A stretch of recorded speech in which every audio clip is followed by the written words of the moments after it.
नमस्कार दोस्तों, स्वागत है आपका हमारे चैनल कहानियों की दुनिया बाय वाणी में।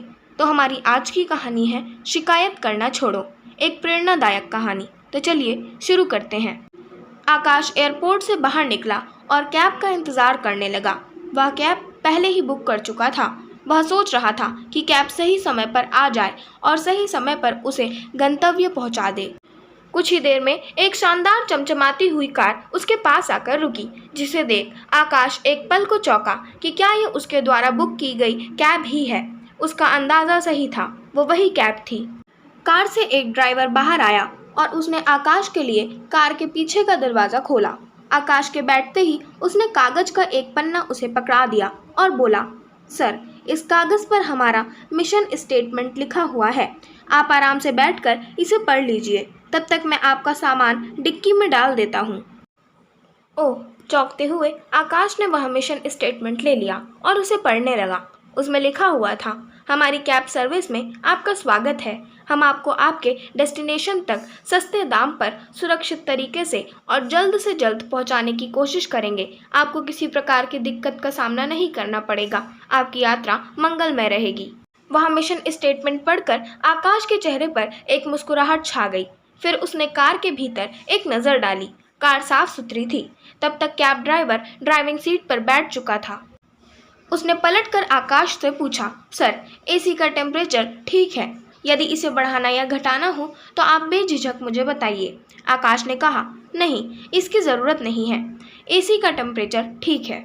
इसके बाद कैब ड्राइवर ने एक कार्ड आकाश की ओर बढ़ाया और बोला, सर, इस कार्ड पर सभी रेडियो स्टेशन की पूरी डिटेल्स हैं। आप जिस भी रेडियो स्टेशन को सुनना चाहते हैं प्लीज़ मुझे बता दीजिए, मैं वो प्ले कर दूंगा।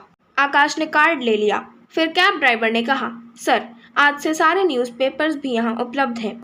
जो आप पढ़ना चाहें मुझे बता दें। आकाश ने एक न्यूज़पेपर पढ़ने के लिए ले लिया।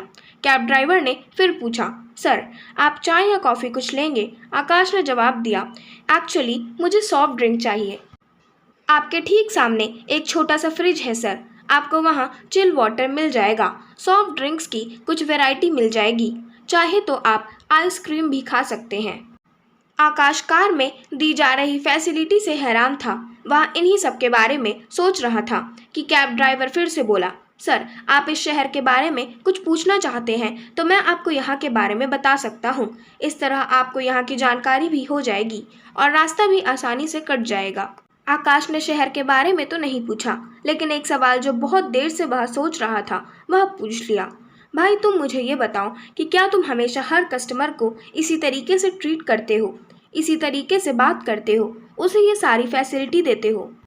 कैब ड्राइवर ने जवाब दिया, जी सर, लेकिन ये मैंने 1 साल पहले ही शुरू किया है। यूँ तो 5 साल से मैं कैब चला रहा हूँ, लेकिन पहले ये सब नहीं करता था। मुझ में यह बदलाव एक कहानी लेकर आई। एक दिन कैब चलाते चलाते मैं रेडियो पर एक कहानी सुन रहा था। वो कहानी थी बाज और बतख की।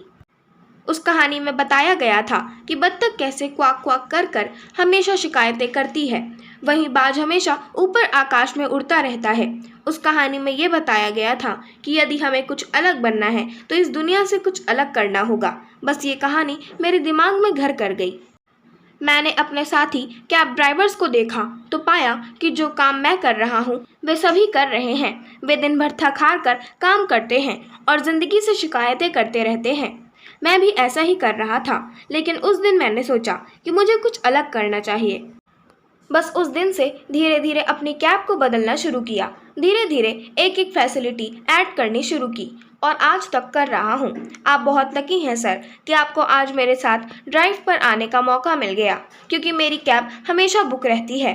एक बार जो पैसेंजर मेरे साथ आ जाता है वो हमेशा मेरे साथ ही जाना चाहता है। वो मेरा नंबर लेकर जाता है और ज़रूरत पड़ने पर कॉल कर लेता है। कई बार मैं बुक होता हूँ तो अपने दोस्तों को भेज देता हूँ और उन्हें कोई दिक्कत नहीं आने देता। सर, आप भी मेरा ये कार्ड लीजिए। कभी आपको भी मेरी ज़रूरत पड़े तो याद ज़रूर कीजिएगा। आकाश को आज तक इतना बढ़िया ड्राइवर कभी नहीं मिला था। उसका ये सफ़र उसके लिए खास बन गया। सीख, ज़िंदगी में बत्तख की तरह शिकायत करना बंद कर दें, क्योंकि फिर ज़िंदगी बस शिकायत बनकर रह जाएगी। ज़िंदगी में वो मज़ा नहीं रह जाएगा। ज़िंदगी का मज़ा लेना है तो अपनी सोच ऊंची रखकर बाज की तरह ऊपर आकाश में उड़ना होगा। सबसे हटकर दुनिया से कुछ अलग काम करना होगा, तभी आप अपना एक अलग नाम और एक अलग मुकाम हासिल कर पाएंगे। बस ऐसा कुछ कर जाओ कि दूसरे आपको फॉलो करना चाहें और आपके जैसा बनना चाहें। यही तो है ज़िंदगी की उड़ान। आशा करती हूँ आपको हमारी आज की कहानी शिकायत करना छोड़ो पसंद आई होगी। अगर आपको हमारी आज की कहानी पसंद आई हो तो हमारे चैनल को सब्सक्राइब करें, वीडियो को लाइक करें और बेल आइकन दबाना ना भूलें। और हमें कमेंट कर ज़रूर बताएं कि आपको कैसी कहानियाँ पसंद हैं। हम वैसी ही कहानियाँ आपके लिए लाते रहेंगे। धन्यवाद।